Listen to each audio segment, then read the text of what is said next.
heartiest namaskar, good evening, and Jai Swaminarayan, especially to the organizers of the International Management Conference, the IMA, and all the delegates present today in this conference. The theme of the conference today, Rethink, Redesign, Rebuild, India 4.0. And the topic shared with me for the talk today is Rethink Goals.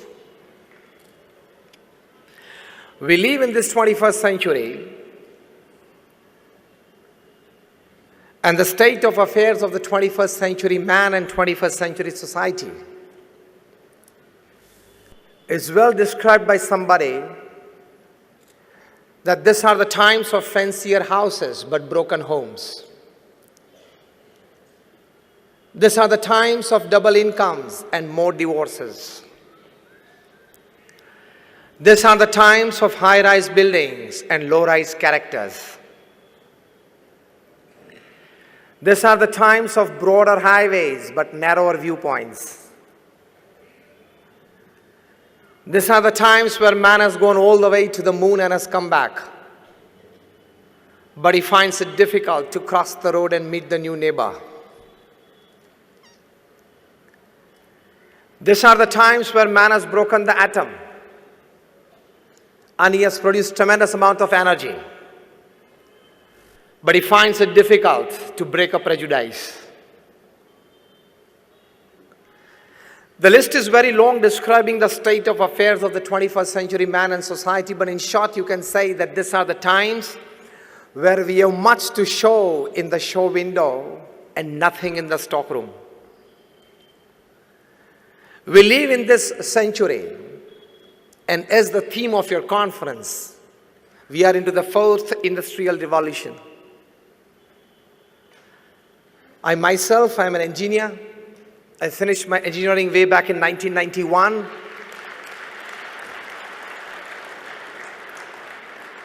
I could see from the faces of many that when you were just in your shorts and as toddlers, I finished my engineering. And thereafter I took my Diksha. I'm a saint since 26 years, so I know both the parts of the world and both the parts of life. I come from one of the largest organizations in the world, the BAPS Swaminarayan Sanstha. How many of you have been to Akshardham at Delhi or Akshardham at Gandhinagar? Almost all of you. I come from that organization. Such small and big, we have 1,300 campuses in 60 countries of the world. We have a permanent seat in the United Nations as an NGO.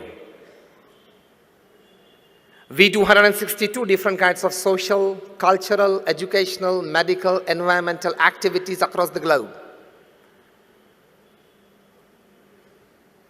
And when I want to talk something to you today about rethinking your goals, I've personally met and sat at least for half an hour with more than 25,000 families visiting their homes in more than 20 countries and 100 cities around the world. So let us talk something about goals as a smart professional and goals as a great human being. We all sitting here, I think all of us are very clear in our minds that we all want to be smart professionals and great human beings. This combination, isn't it? Give me a yes or no. You want to live a good business life, you want to live a good personal life, you want to live a good social life, you want to live a good family life. Yes or no? So we need to rethink our goals, redesign our goals, and rebuild our lives, not just for the betterment of our own kind, but for the betterment of the society at large. From my experience of personally meeting and sitting at least for half an hour with more than 25,000 families across caste, creed, color, religion, nationality backgrounds, let me share with you something. First important aspect that everybody needs to accept and really accept from within is that no man is perfect, and that no man includes me and I also. Put your eye to a little lower level, and you will be in a position to accept the best of thoughts from all directions, to rethink your goals. Bill Gates, perhaps the second richest person upon this earth, he has written his book, his autobiography, Business at the Speed of Light. How many of you have read it? Just 2 or 3 of you. You need to read it. It's as good as attending this conference. He writes in this book how an high school dropout, he himself, Bill Gates, he becomes the richest person upon this earth and a self-made richest person. He writes that the secret of my success is the culmination of 3 things. First, determination. Second, intense hard work. And third, acceptance of the ideas of others. You have to keep your mind open. You have to keep your ears open. You have to keep your eyes open to accept good ideas from surroundings that can constantly and really constantly keep on shaping up your goals for the betterment of yourself, for the society and humanity at large. Acceptance of the ideas of others is a big aspect. Second important aspect to rethink your goals is the biggest worry of the society today, and rather the biggest disease of the 21st century man, is that we have given too much power to money than it actually deserves. We all sitting here, we have given too much power to money that it decides our relationships, it decides our status, it decides everything in our life. Lesser the love for money, more clarity of goal will be in your minds. First, tell yourself that definitely I will earn big money, definitely I will use for a better purpose, but I will not have over-attachment towards it, because it is the root cause of all miseries in life. From physical ailments to mental disorders to emotional instabilities. The principal cause is overlove for money. It is not helping you in any way, at least to redesign your goal of life. Just sit back at home today evening and make 2 lists. List number 1, things that money can buy and make you happy. And list number 2, things that money cannot buy and you still need it to be happy. Raise your hands if you can give me an answer. Things that money can buy to make you happy. I started a luxurious car. Now give me answers, a couple of you. A house. Just raise your hands if you want to. Things that money can buy to make you happy. Family? Traveling, okay? Nobody else from that corner. Comfort? क्या ज्यादा सोचा नहीं रखा इसके बारे में? रात दिन उसके पीछे तो दौड़ते हो. Things that money cannot buy to make you happy. I started. Happiness. Just raise your hands. Peace, love, health. Sorry? Good time with loved ones. I tell you with confidence and my experience of 26 years of speaking at national, international seminars and meeting n number of national, international personalities and reading more than 500 autobiographies and biographies in my life, let me tell you, If there are 100 things that money can buy and make you happy, there are 1,000 things that money cannot buy and you still need it to be happy.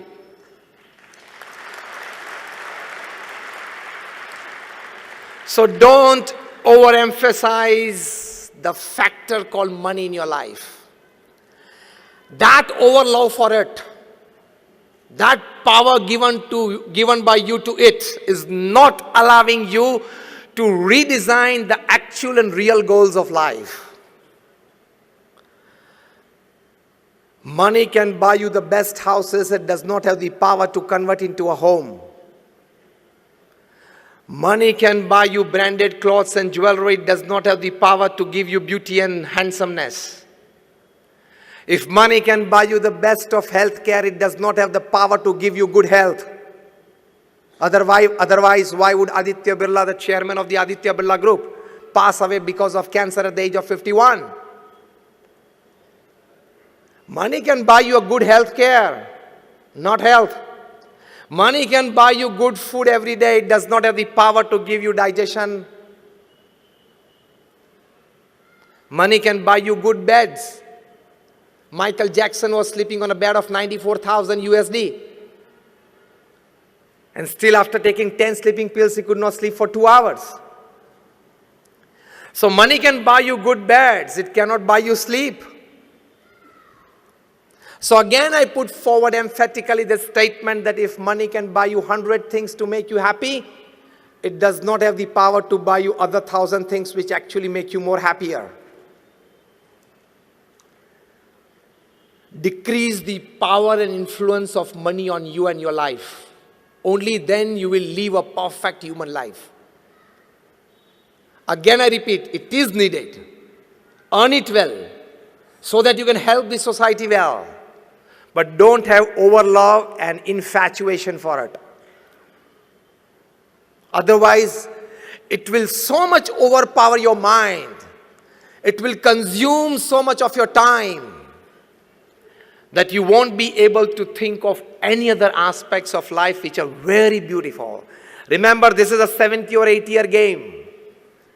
Human life is 70 or 80 years game. Yes or no? Many of you sitting half gone. Many of you sitting 3/4 gone.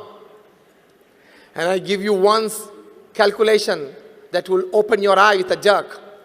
8 hours of the day you sleep. Yes or no? On an average, it will come to 8 hours. When you were a child, you were sleeping 10-12 hours. When you will be old, you will be sleeping 10-12 hours. So average will come down to 8 hours a day. 1/3 of the day you are sleeping, isn't it? Out of 24 hours, 8 hours. So 1/3 of the day you sleep. Straight equation. Directly proportional, 1/3 of the life you will sleep. So of the 70 years that you live upon this earth, your 23 years are going to be in sleep. You don't know whether you exist or not. Startling, isn't it? So, need to give a proper thinking to life. Money, power, status, fame, I don't say that you don't go for it. I only say reduce the power of influence of it on your life and you personally. Because all this combined doesn't give you the richness of human life that actually you are here to discover. I'm not just talking spiritual. I can give you n number of examples and incidents from your professional field, from your corporate field, from times immemorial. Napoleon Bonaparte, who was the emperor of France and only one of the 7 people whose name, Napoleon Bonaparte, after his name, it's written the Great. Napoleon Bonaparte the Great. People in England used to shiver by his name. 90% of Europe was under him. And he writes in his autobiography that I can have the world at my feet. I can buy any luxuries under this sun and upon this earth. But I haven't seen 6 happy days in my life. Now what is that? You need to think. Elvis Presley, the king of rock and roll, the greatest entertainer upon this earth ever. When he was just 21, there were 78 Elvis endorsed products in the market. His cavalcade was 7 limousines, and each limousine was painted with crushed diamonds on it. So 7 limousines in the cavalcade and crushed diamonds stuck on it, shining cars. He was the first entertainer to travel by private jets, 2 737 Boeings. One is private and second is staff and system. When he used to do his famous swivel and throw his leather jacket in the audience, within minutes it would be into pieces. People would take an Elvis souvenir back home.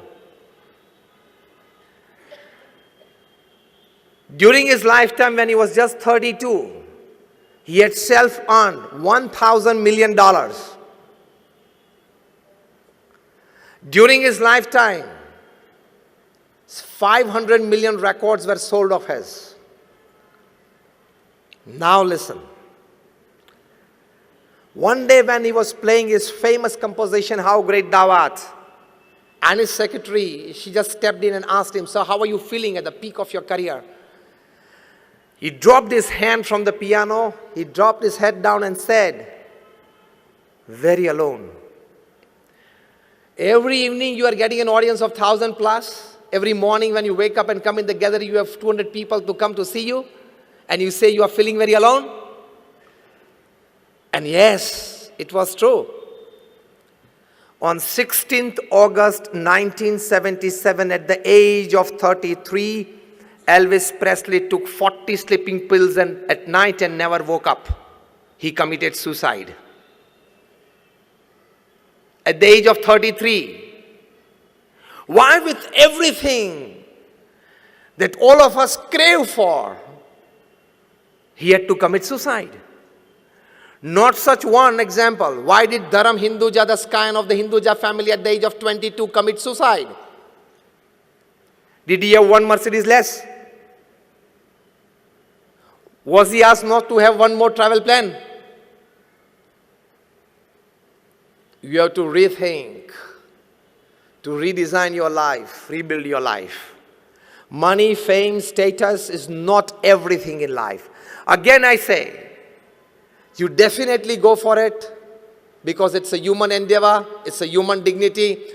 But keep a physical mental bar, keep a time bar somewhere, keep a satisfaction bar somewhere so that other good thoughts from all directions enter your mind to make a fascinating, enriching human life. The most important need for the 21st century is to reinvent himself. Of the 21st century man, to reinvent himself is the most important need. This is the second aspect to be understood before we start rethinking our goals. Recently a book is published, and the title of the book is What They Don't Teach You at Harvard. I'll give you the gist of it. The book contains that for the full development of yourself and to be very clear in your aims and goals in life, you need the complete development of 3 H in your life. First H is your hand. But when only the hand works, it is labor. Second H is your head. When the hand and the head, they work together, it becomes skill. And the third H is your heart. When the hand, head, and the heart, all 3 work together, it becomes art. Make every act of your life an art. Put your heart fully into it. This is the essence. And here is the start of redefining the goals of human life. Again, the base statement that I put forward at the start of the talk. You need to be a smart professional and a great human being combined. That gives you a balanced, satisfied life.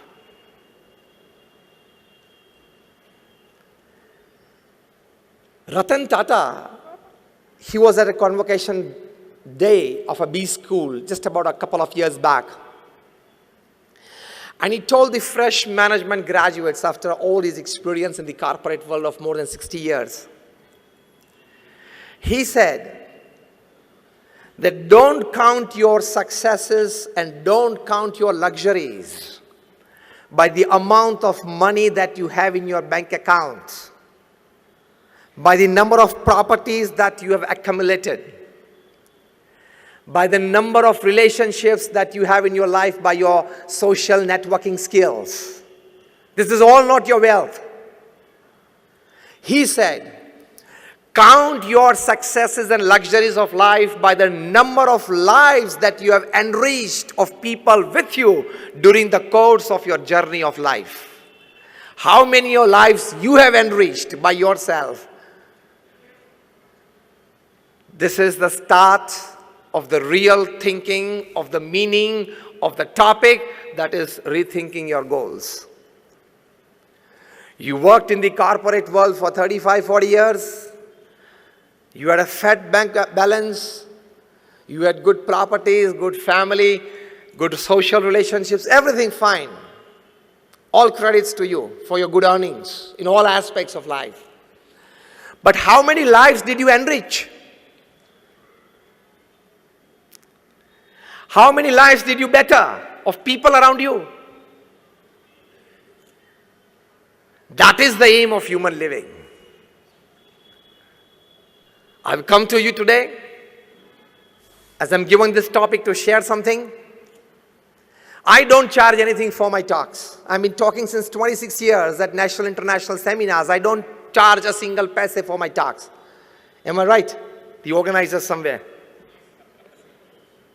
This is my selfless social service, giving and caring for the society.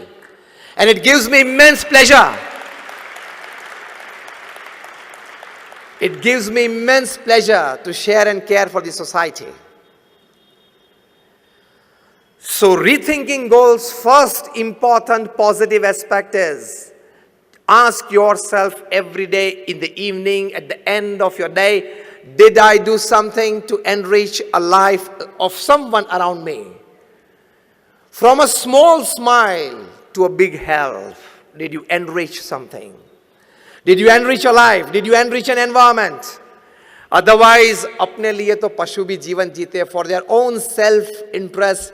Even the animals, they live upon this earth.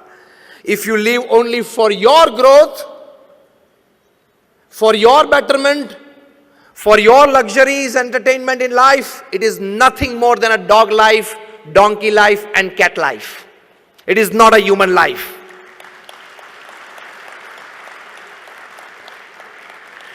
If we all here are destined, and we are fortunate, we are specially blessed, all of us sitting, that we have things, many things, much more extra than an ordinary human being. Isn't it? In all ways of life. Then when you have that, you must spare some part of it, of your resources and time for the betterment of people, enriching people and environment around you. In terms of values, in terms of services, in terms of health, in terms of growth. Because when I talk to corporates and professionals, I tell them that the amount of money that you have in your bank account when you die is the extra work you did, you shouldn't have done. You should have spent that time doing some good activity for the upliftment of society. This is the first aspect. Again, the big disease of the 21st century is that we give overemphasis to mind and lesser emphasis to heart. We talk of IQs. Now it is an old dated talk. In the 90s it was talked about the IQs. At the turn of the millennium, they started a new quotient, and that is called the emotional quotient. From IQ, it shifted to EQ. Paradigm shift. Emotional quotient. Your IQ is, you think rationally, you talk purposefully, you act meaningfully, and you deal very effectively with the situation. That is your IQ. They say good IQs make good team heads. You can lead a good team. More than IQ is your EQ, emotional quotient. It's all about having empathy for others, where you know and you consider before taking a decision your own emotions and the emotions of the person before you jump to a conclusion. It is like knowing the whole picture before you jump to a conclusion. That is called your emotional quotient. And they say, the top management gurus, you read them, Jim Collins, Stephen Covey, Anthony Robbins, Ken Blanchard, Robin Smith, they all have come to recognize, accept, and propagate that those with higher EQs, they become leaders, not just team heads. Because when you learn to deal with people more than machines, when you keep on having increased trusts in people more than machines, not only you grow, people grow, the environment enriches around you. So those with IQ, they become team heads. Those with IQ plus EQ, they become leaders. And now, in the last decade, they have come to know that there is a very big important quotient, and that is called the spiritual quotient. A very good book I would suggest for all you professionals. I've read it 3 times. It's from the bottom of my heart for you today. If you have a piece of paper and pen, you can definitely write it down. The title of the book is Spiritual Intelligence.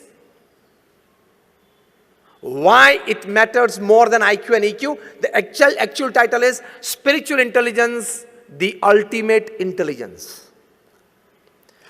Co-authored by Dr. Ian Marshall and Dr. Dana Zohar. In this book, they have surveyed more than about 3,000 successful people upon this earth. Successful not just in business, successful as a businessman, as a father, as a husband, or as a wife, as a mother, as a brother, as a sister, as a neighbor, as a relative, as a friend, successful in all walks of life, in all roles that a human being normally plays in his life. Long interviews with them, their past, present, studied well, and they have listed out that a person who has spiritual intelligence, how he stands out from people who have just IQs high or even IQs plus EQs high. Listed out 8 important aspects. I don't go into the details of it.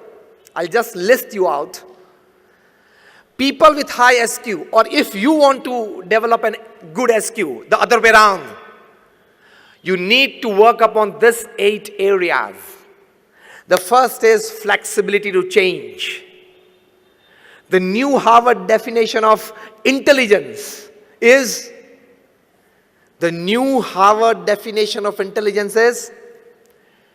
the more quicker you can adapt yourself to a change, you are intelligent. Many of us, we have mathematical intelligence, we are good at numbers, engineering, softwares. Many of them, we have concrete intelligence, we can deal with machines well. Many of us have social intelligence, we can interact with people well. But the best intelligence is flexibility to change. He survives. Second, spiritual intelligence aspect is self-awareness. What am I? Where am I? What I'm supposed to do? What I'm talking? What I'm looking at? What I need to talk? Who are the people around me? Absolute self-aware person. He never makes a private or a public mistake. That is spiritual intelligence. Third, an ability to face and use suffering of life. Any suffering in your life, personal life, professional life, social or family life. That is part and parcel of life, isn't it? Because life is a package deal.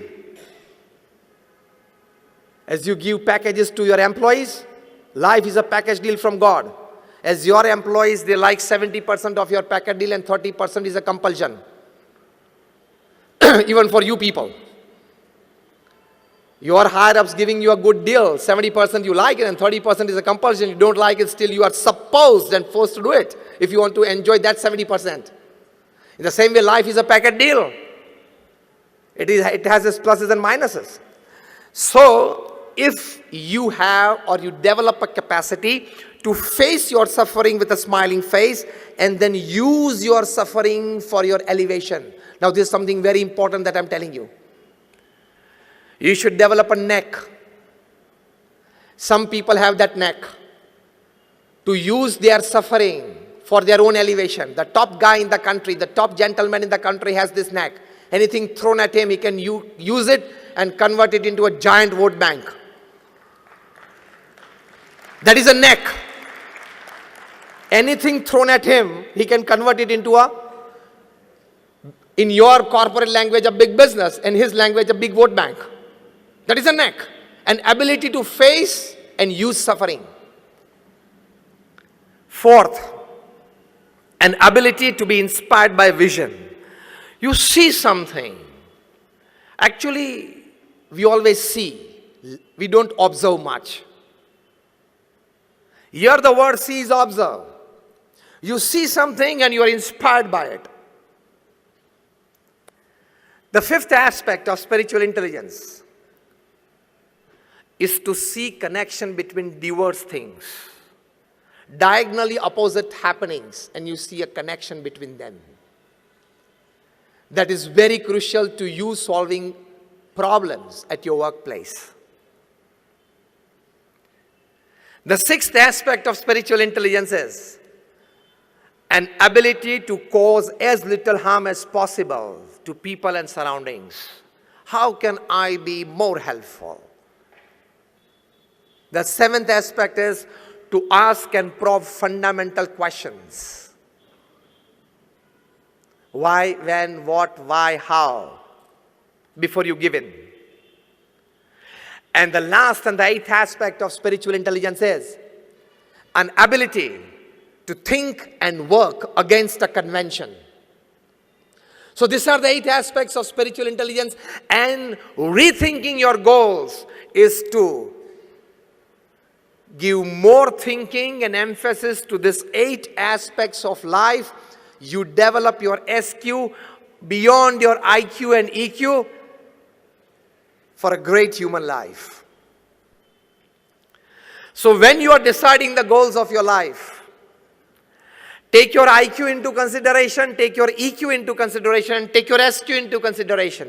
Intelligent quotient, emotional quotient, and spiritual quotient. Now this is taught by the top class management gurus, top class social relationship gurus, and top class health gurus upon this earth. For this teaching, they charge you $500 a day. You are getting FOC now.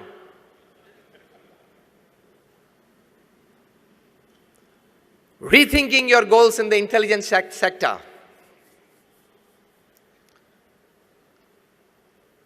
Let me pin you a bit. You all will get a chance. You already got a chance many times, and you will get in future for a shortcut to rise. For an unethical path to rise. If you go for it, you will have easy and quick buck at the end of the day. But one day, you can be a big loser. Never ever adopt unethical practices to grow. This is the most urgent need for a working man today in the world. You remain wedded to ethical principles at your workplace, in your personal life. The growth may initially, you may find it slow, but it would be concrete with deep foundation.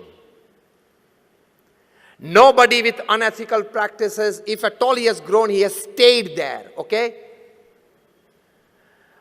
Because I emphatically put forward a statement when talking to the corporate world. I tell them that your intelligence, your academics, your talents, your experience, your backgrounds, your platforms, your support systems can open any gate for you.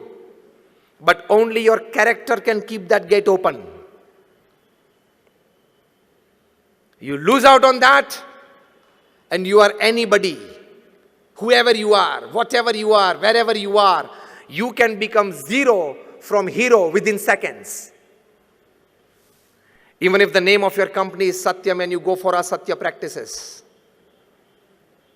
A guy of 8,000 crores, 7 years rigorous imprisonment. Even if you are the king of the skies and you go for unethical practices, you have to leave India without an Indian passport. The guy is being brought back, already ordered by the UK court. When he comes and opens his mouth, he will put many people in trouble. Things will come, times will come. Even if you are the Sahara of thousands of families, you can still lie Be-Sahara in Tihar for 4 years.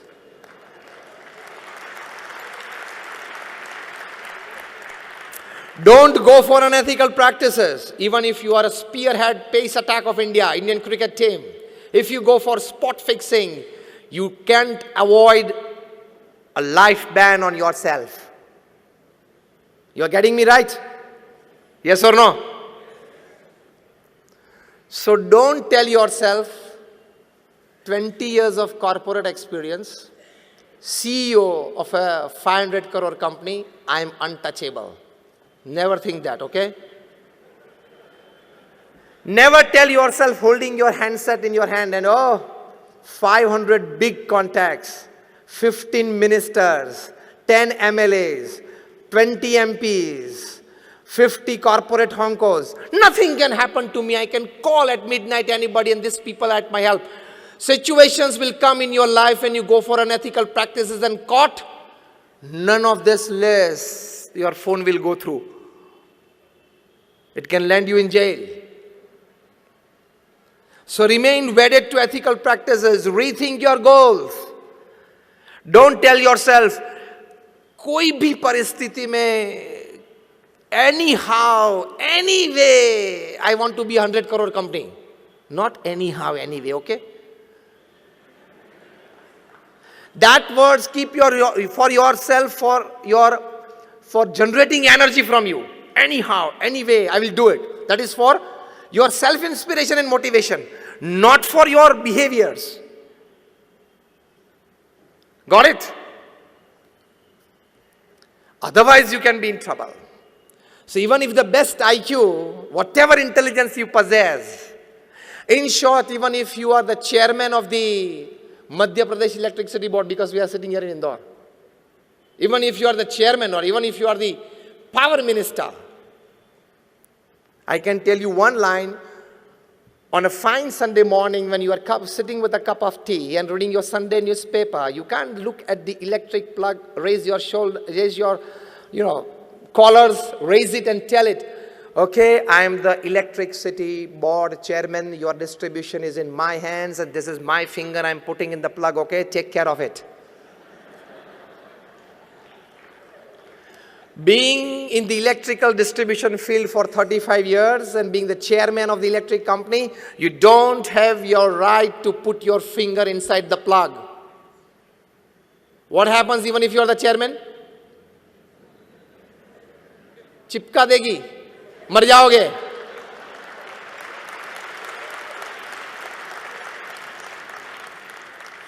Because electricity doesn't know your power, your position, your status, your wealth, nothing. It knows only human flesh and blood. In the same way, unethical practices done by you doesn't know your power, your position, your status, your wealth. Unethical practices is like electricity. Don't play with it. This is I'm talking of behaviors at your workplace. Now, let me tell you of the latest burning issue, ethical behavior in your personal life. The Me Too movement. Very less speakers would talk on this. The day it came out, I decided to talk in public as well. I've been talking since last about 6 months on this. Remain very ethically wedded to your personal character as well. This is more powerful than unethical practices at workplace. It can ruin you. It can ruin your career. It can ruin your family. All your goals thought in your teenage, young age, and the start of your professional career will go all in vain within seconds.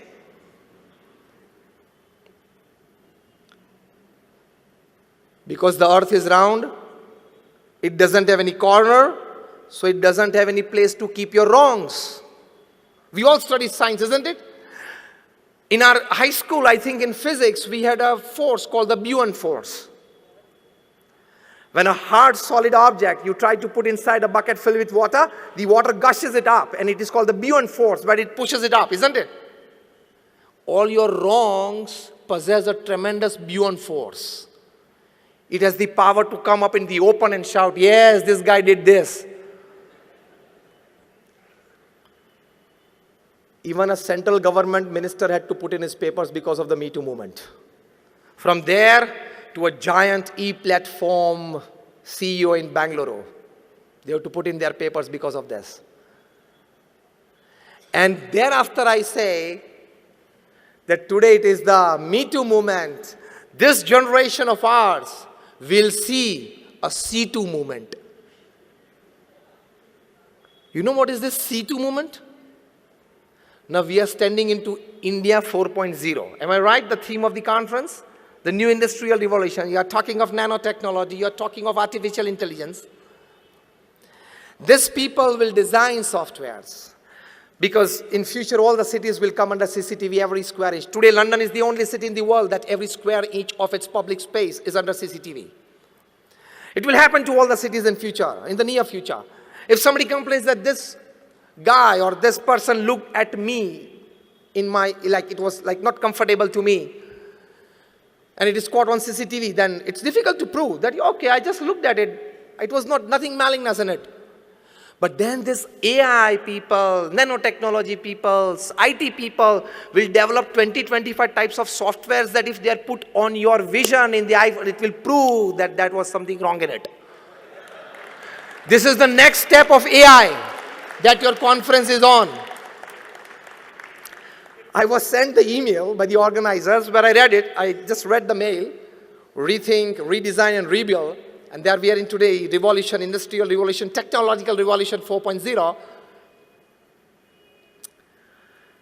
This nanotechnology, artificial intelligence, 3D printing, everything is revolutionizing the world. This will reach to that level where your blood will be made in the laboratories. This generation will see that our blood will be made in the laboratories. This generation will see that softwares can prove everything. This generation of ours will see, I'm giving you bigger visions. Our generation today we sitting will see that if there is a murder somewhere, even after 1 hour of, or 1 day after that, they'll be able to click pictures going there. Figures will be there and they can produce a positive picture that you see today that yes, this is a life that you killed. Pictures will be clicked of people after they have left the venue. 1 hour after that, 1 day after that. This will all come into practice. To stand yourself firm in the midst of this revolution. Definitely you adhere to the revolution. That is the need of the times. But at the same time, take more care of your thoughts, your behaviors, your ethical values in life. Only then you will be able to withstand this new revolution. Only then you will be able to flow with the tide of the new revolution. Only then you will be able to manage yourself. Otherwise, you will be a loser. This is much needed today in this 21st century. This is the need of the hour.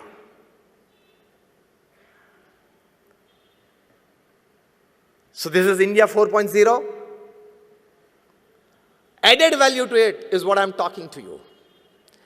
Added enhancement to it, this is what I'm talking to you. If you decide to grow, basically there is a misconception among us.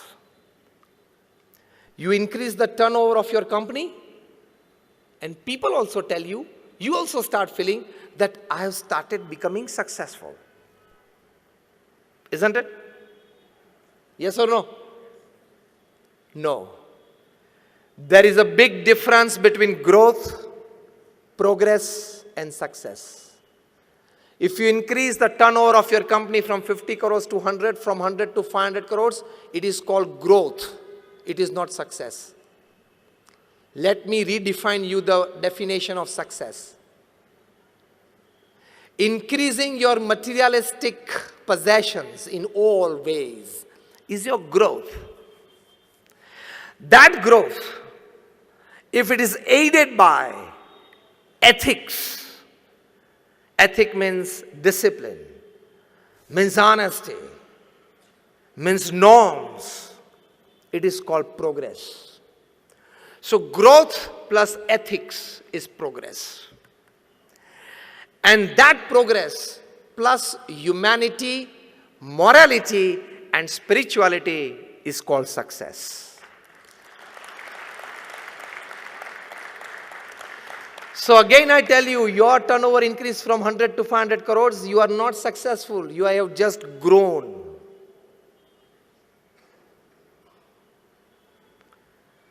Aided by ethics, you have progressed.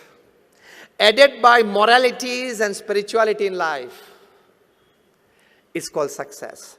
Because even after having $100 million in your bank account and you are not happy from within, you have just grown, you have not been successful.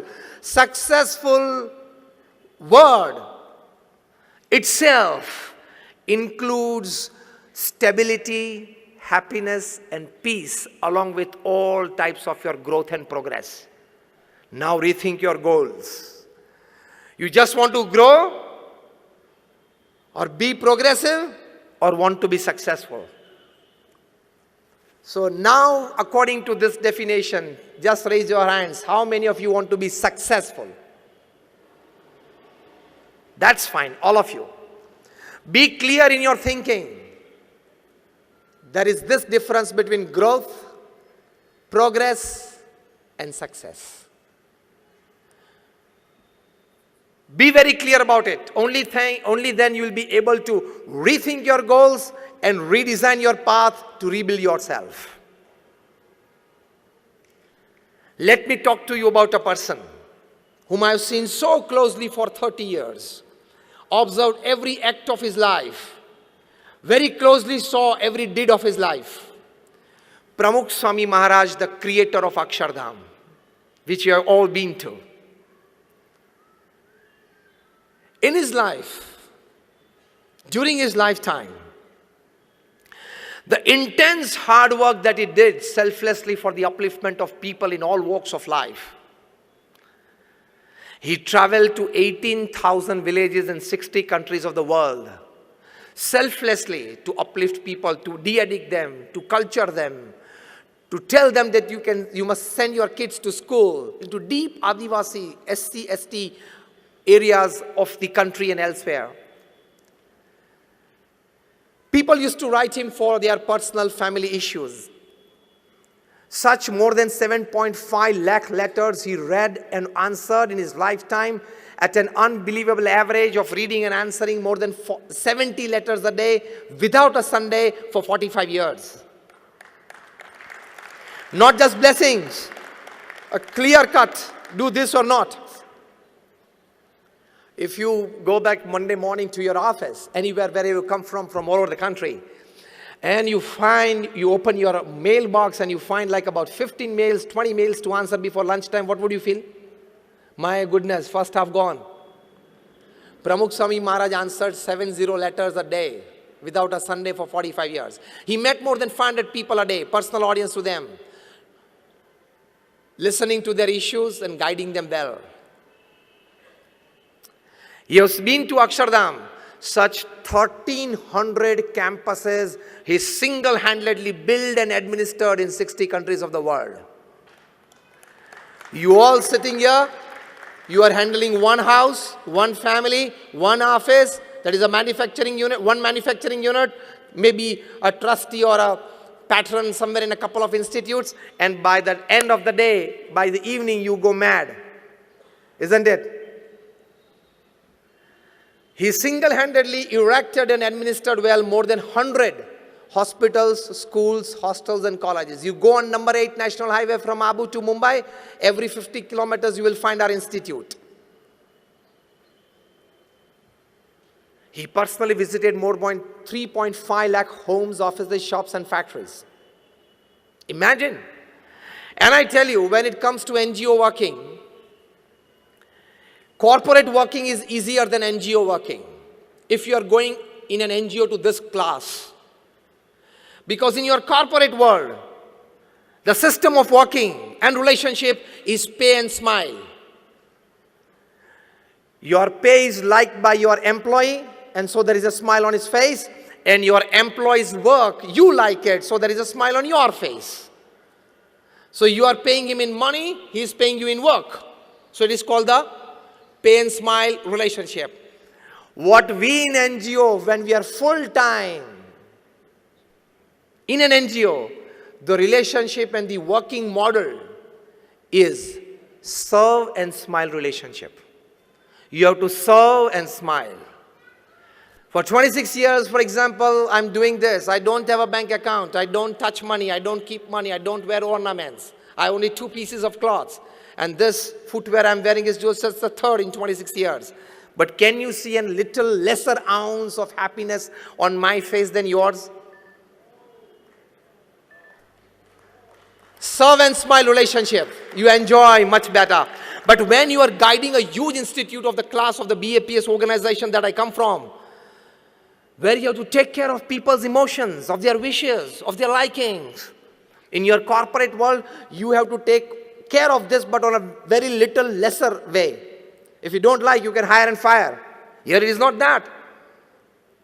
So guiding a huge NGO is more difficult than guiding a huge corporate. There Pramukh Swami Maharaj was extremely successful. He initiated more than 1100 saints like me. How many of you have 5 people in your office? Let me ask you a very blank question on your face. How many of you sitting here have at least 5 people in your office who have been working with you since more than 20 years? Not more than 10 hands raised. So here comes the importance of serve and smile relationship.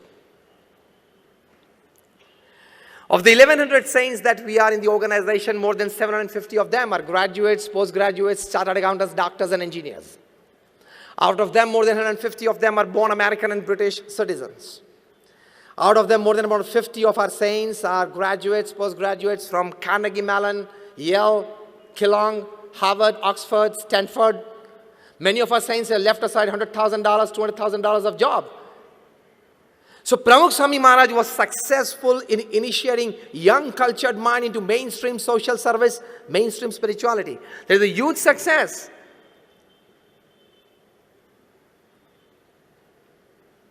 He worked with all his intelligence. He worked all with his emotions. He worked all with his spirituality in life. How? I tell you. Once he was asked, which thought remains with you 24/7? In your mind constantly. And he said, the thought that has never entered my mind. Shall I tell it first? And that was more interesting.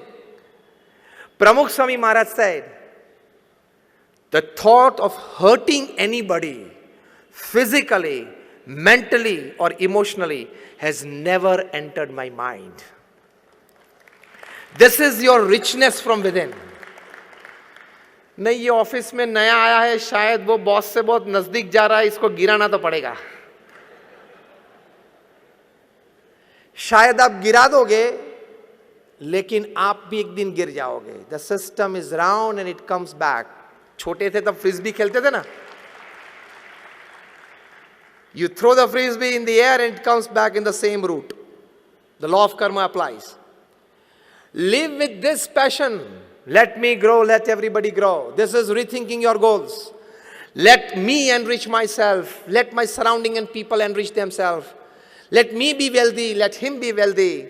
Let me work, let him work. Let me grow, let him grow. Let me be prosperous, let he be prosperous. Let me be happy, let he be happy. If you are driving a Hyundai of 25 lakhs and he is driving a Merc of 2 crores, don't envy. It is his destiny. It is his hard work. It is his luck. You are driving your luck, your destiny, your hard work. Simple. Remain satisfied. This should be your goal in life.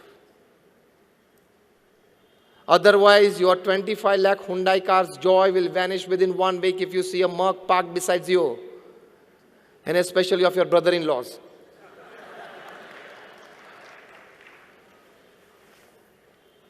Rethinking your goals is this.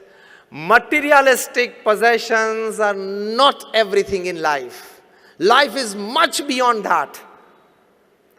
If you haven't read good 200 books in your life, you will never grow as a human being. But you don't want to read it because you feel that everything is on the screen, on my mobile, on my iPad. I'm not against it. I also use a mobile, I use a laptop, I have an iPad, I have a full-time office. You need to get to the people, you need to get to work. But don't become a slave of it. Today in this India 4.0, when you have your theme, rethink, redesign, rebuild, let me tell you, be tech savvy, but don't be tech slavey. You got this? Be tech savvy. I'm also tech savvy. To make your work better. But don't be tech slavey. Don't open your mobiles and keep it on till 11 p.m. and 12 midnight, which you normally do. Tell me a good yes or no. You do it. Why? Because I think you owe all the responsibilities of your profession, isn't it?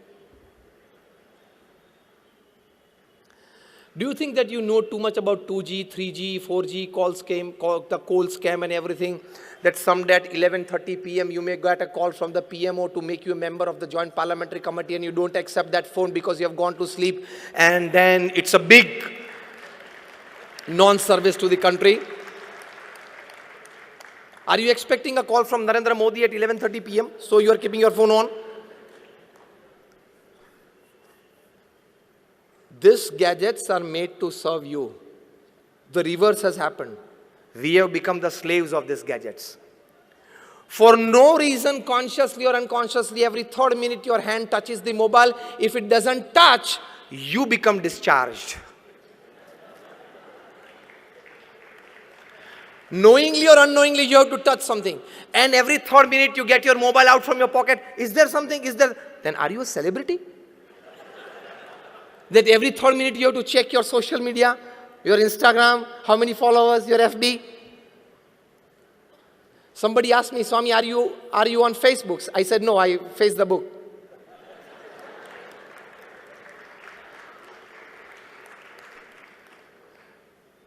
You need to give a good thinking to life. Otherwise, your life will end. 8 years will go. And at the end of your life, you will feel, my God, gone? Read a good book. I again give you a good book to read. The title of the book is The 5 Regrets of the Dying. Written by an Australian nurse. Her name Bronnie Ware. This book remained the bestseller in the New York Times list for 64 weeks. In itself, it's a world record. She was a nurse taking care of critically ill patients. And secretly, because the patients knew that they were going to die in another 5 weeks, the family members knew, the paramedical staff taking care of the patient knew. So it was obvious. But this nurse, when she and the patient were alone in the room, she would ask the patient to fill up this form. That, sir, or the lady, that when you are leaving this world, when you know that in the next 5 weeks you will leave this world, what do you cherish and what do you regret? From an ordinary carpenter to a CEO, to a family business owner, whole range of people have responded. She started a blog that became famous. She was advised to write a book. She wrote a book which became famous. The book made her a millionaire. The title of the book is 5 Regrets of the Dying, in which she writes that all this more than 1,000 range of people who responded to me, they had this 5 regrets in common at the end of their life. Again, I repeat, from an ordinary carpenter to a CEO to a family business owner. The first regret they had: why upon earth did I work so much like a donkey? The first regret. And you all say, no, I want to put 10 hours of work, 12 hours of work, 14 hours of, until I become a 100 crore company, I will put 15 hours a day. Foolishness. You have not understood life. You don't know what is the goal of life. Mukesh Ambani is not drinking curry in the evening made up of liquid gold, okay? You got it? He is also drinking curry made up of buttermilk that you and me eat, and what you will eat in the evening, dinner. He is not chewing gold biscuits, okay? Glucose, like you and me. As simple as that. And the amount of joy that he is getting watching a rising sun is not more than you. The amount of joy that he is getting seeing the tide and the ebb of the sea is not more than you when you get it watching it. The natural resources of happiness are same for everybody. Man-made happiness sources can differ, but they don't last lifelong. Rethinking your goals is being more dependent upon natural happiness that is within you than artificial happiness. This is the need of the hour. I'm not against technology. I'm just into the last minutes of my talk for the organizer. I'm not against technology. Everything must grow, from nanotechnology to AI. But we need to put a line of demarcation somewhere. More of technology, at the same time, it has one cruel thing that it carries with it: more of crime. When Werner von Braun, he invented the rockets that could send satellites into space. At the end of his life, he writes in his autobiography, I'm putting him in not just word to word, but letter to letter. He writes that for only with God reinstated in the hearts and minds of people that he would advise us, he would inspire us to work more on the technological sides and much more on the ethical sides to save us from the dangers of technological revolution. I'm not against artificial intelligence, but we will have to put a bar somewhere. Otherwise, it will snatch away many level 3, level 4 jobs. And this level 3, level 4 job people, they don't have alternates to earn. They have only one skill or one type of thinking, or they know only one work sphere. And when that job is taken away by artificial intelligence, he will have no option but to commit a crime, to fill his stomach and the stomach of his family members. Again, I repeat, I'm not against it, but we'll have to put a bar somewhere. Technology should be helpful in your growth, progress, and success. It should absolutely mind in taking away the jobs of small people. More jobs gone of small people and you will invite more problems in society. More kidnappings, more murders, more shootouts, more terrorism. So you will have to put a bar of demarcation, a bar of discrimination, a line of control. To what extent we can go in this sphere? If machines will start doing everything, what will you and me do from the morning? And from early childhood, we have heard and learned a proverb: an idle mind is a devil's workshop. So your and my mind will be devil's workshop after full development of AI. Then what will we do? Commit crimes. No other business. So this is also a small but a very important aspect that we must consider, which is very much necessary. Rather, absolutely. Coming towards the end of my talk, when you decide the goal of your life, many of us have decided, but rethinking to it, being a smart professional and a great human being, that is the combination. Keep faith in God. Keep faith in His doership. To work, when you go to work, tell yourself that nobody is going to help me. I have to work my way. And at the end of the work, don't think much about success or failures. Give it to God. Let Him give me the result. My job was to put my all resources that I have into my project. Rest, He decides, I accept it. That will give you a wonderful, peaceful life. Because if there are 10 factors affecting the success of your project which are in your hands, there are 100 factors that affect the failure of your project which are not in your hands. Here is where Lord Krishna tells Arjuna in Srimad Bhagavad Gita, Karmanyevadhikaraste ma phaleshu kadachana. Krishna tells, today top corporate honkos are trying to accept this. What did Krishna tell? He tells Arjun, now remember or listen very carefully. Arjun, your job is to perform your duty well. Put all your resources to bring success to you. But final result, I will decide.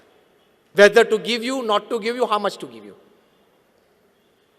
This is very clear. I can prove this to you practically today, right in front of you. Logically, I can get a yes from you when I ask you. All of you have an experience. All of us have an experience. That sometimes we planned very well. We executed very well. And yet we did not reach the peak of success that we wanted. Lesser success, or sometimes we failed. Yes or no? The other way, again a yes from you.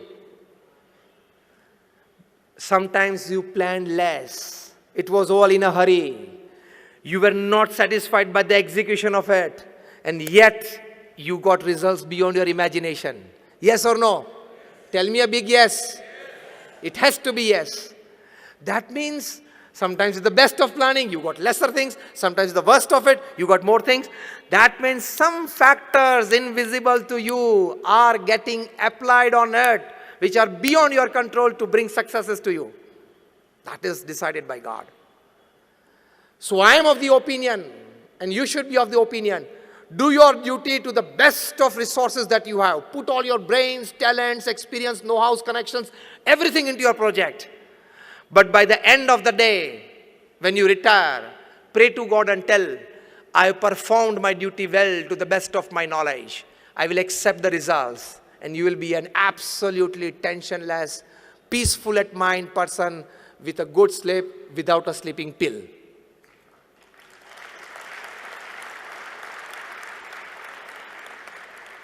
This is how Pramukh Swami Maharaj worked. When Nathubai Patel, the general manager of the Alcohol Engineering Company, he asked Pramukh Swami, I have seen you in all the activities of the day. Because to lead such a huge organization, he was the president for 65 years. I've never seen a wrinkle of tension, of depression, of tiredness, of agony ever on your face. How? Pramukh Swami said, in the morning we pray to God and accept all the work of the day that I have to do. Make a list of it. I do it till the end of the day to the best of my knowledge and resources. In the evening, I give it back to God that I did in the best of my capacities. Now whatever results you decide, I will accept it. Tension comes and your goals break and you're not able to give a good thinking to life because this goal I've set up with all my thinking, all my meetings, all my planning, all my executions. Why did it not happen? This is the problem with you all. But accept it. Just ask yourself, did I put all my resources into it? Yes. Then don't worry. Things that you can change, change it and be happy. Things that you cannot change, accept it but be happy. This is the thinking of goal of your life. Things that you can change, well within your control, change it. But things which are not in your control, you can't change it, then accept it. There are only two things, either change or either accept. But you are of the mindset, see, I am an MBA from London School of Economics. I am being told by my professors that you can do anything you think. You can carry out any project successfully that you design. Why is this not happening? That professor teaching you at LSE is all theory, and now this is practical. You can't learn horse riding in library and go on the horse on the first day without a trainer. But our mindset is such that when I have all the capabilities, it must happen. Am I touching the point exactly in your mind? Our mindset today in the corporate world is, when something is in my mind, when I am deciding to do, when I have resources, when I am working hard, it must happen. This is wrong. Absolutely wrong. Go for a big try, but accept at the end of the day to remain stable, to maintain the emotional equilibrium. But then we want to poke our nose everywhere. We are so intelligent that we have knowledge of all the fields. If Virat Kohli goes out cheaply in 5 runs, you have a comment on him. The ball was pitched outside the off stump. It was an outswing away from the stumps. Why did Virat Kohli go away from his body to slash it? Definitely it gets an outer edge. He gets caught in the sleep. खेलना ही नहीं आता उसको. वाह. I don't say you are wrong in this comment, but you are not at all eligible for this comment. Because you don't know what is facing 95 miles per hour deliveries. हम लोग सब cricket खेल रहे हैं. बचपन में we all played cricket, but it was gully cricket, drawing stumps on somebody's walls with a coal. And you are commenting about him. You know what is 95, 98 miles per hour deliveries, and they cut on both the sides 2 feet after pitching. Virat Kohli or anybody, any batsman, he has 40th part of a second to judge what to do with this. They don't have big times like you to sit in offices for 2 hours of meetings that you decide a project what to do with this.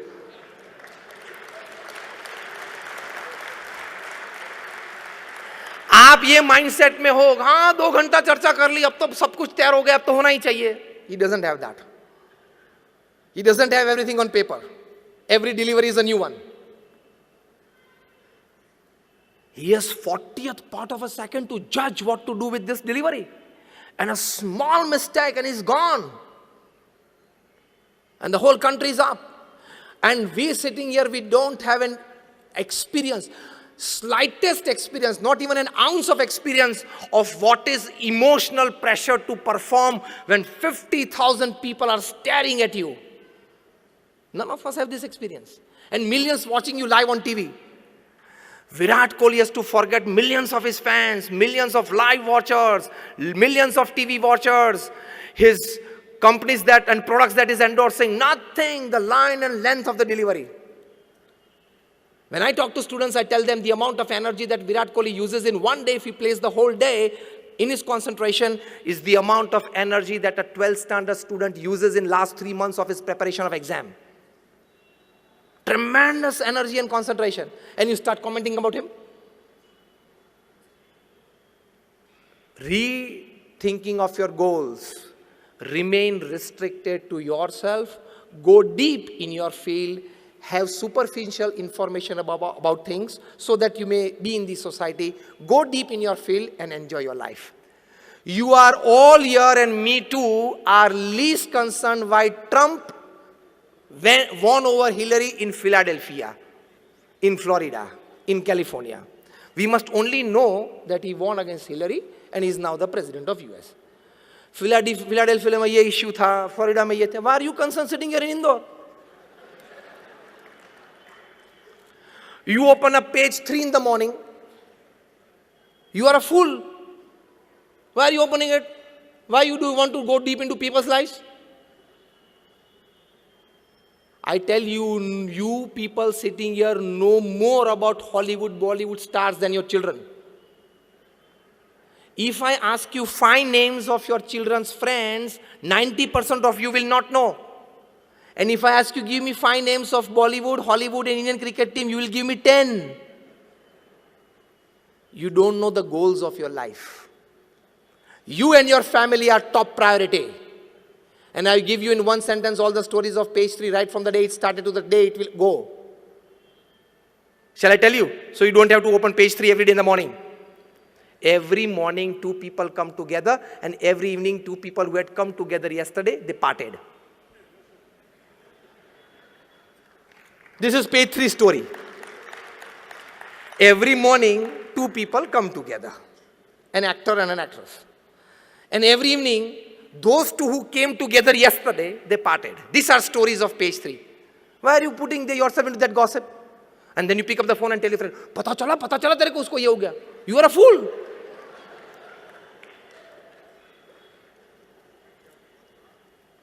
You discuss people, you are a cheap mind.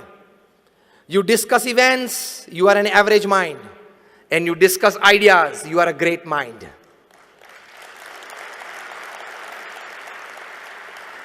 Now check your category. Now check your category, which type of mind you are by the type of the discussions and the activity that you do. Faith in God is stabilizing yourself by your thought processes. Faith in God, now experimentally it is proved. Recently by the University of Pennsylvania, University of Philadelphia, I can give you the names, Dr. Andrew Newberg, Dr. H.G. Coing, they did a wonderful survey. 4,000 people called from all over the United States, across caste, creed, religion, nationality, backgrounds. They were made to sit in Indian postures and do 12 minutes of chanting the holy name of God in whichever form of God that they believed in. Before that, their MRIs and mind mappings were done by special psychoneuro softwares. After the experiments for 8 weeks, again their mind mapping and MRIs were done by psychoneuro softwares version 2.0. And the secretion of hormones in their body when they have certain thought processes, when they have certain emotions was checked. And you know the final outcome. You can read this on the website of University of Pennsylvania and Philadelphia. And with them there was an NGO called the Child Trends. Their CEO is Philip Fletcher. I'm giving you the names, you can read it. They found out it was an absolute scientific experiment that 12 minutes of chanting the holy name of God in the first age group from 4 to 12 age children, they found that they had 23% increase in their memory power. Isn't this good for your growth, for your progress and your success? In the age group of 12 to 22, teenagers and youngsters, 12 minutes of chanting the holy name, they found at the university, these 2 scientists by their psychoneuro softwares, that they had 15 to 18% increase in their willpower and confidence. Isn't this a big gain in life? The third age group, 22 to 60, most of us that we are sitting here today, working age group, they had about 15 to 20% increase in their buffer capacity. That is the capacity to absorb shocks of life. क्योंकि जितने भी shocks आते हैं ना ये age group में आते हैं 22 to 60 personal life family life professional career everything professional career सभी में इसी में आते हैं and the last age group was 60 to 80 that is retired and old age people chanting the holy name of God that they believed in for 12 minutes a day. This psychoneuro softwares at the University of Philadelphia, it proved that this age group had an amazing 20% plus increase in their strength of immune system, जिसको हम रोग प्रतिकारक शक्ति बोलते हैं. So they proved in their report that chanting the holy name of God can give you a better memory power, increase your willpower and confidence, better your buffer capacities, increase the strength of your immune system. Isn't this a very big advantage? You people are businessmen. Anything FOC, you like it. This is FOC. Chanting the holy name for 12 minutes, you don't have to give anything. Even when you are bathing, even when you are doing your morning course, you can have it seriously. But sitting at one place and doing is more advantage. But such big advantages. At University of Columbia, they surveyed 1 lakh families over 8 years in 110 countries of the world, in 5 continents, across caste, creed, religion, nationality. And they came to a conclusion that a small religious activity every day, like chanting the name of prayers and everything, it gives you better health. It increases the academics of your children. And more importantly, they finally said that it has the capacity to increase your tolerance level and increase your acceptance level for a better family life. Your advantages.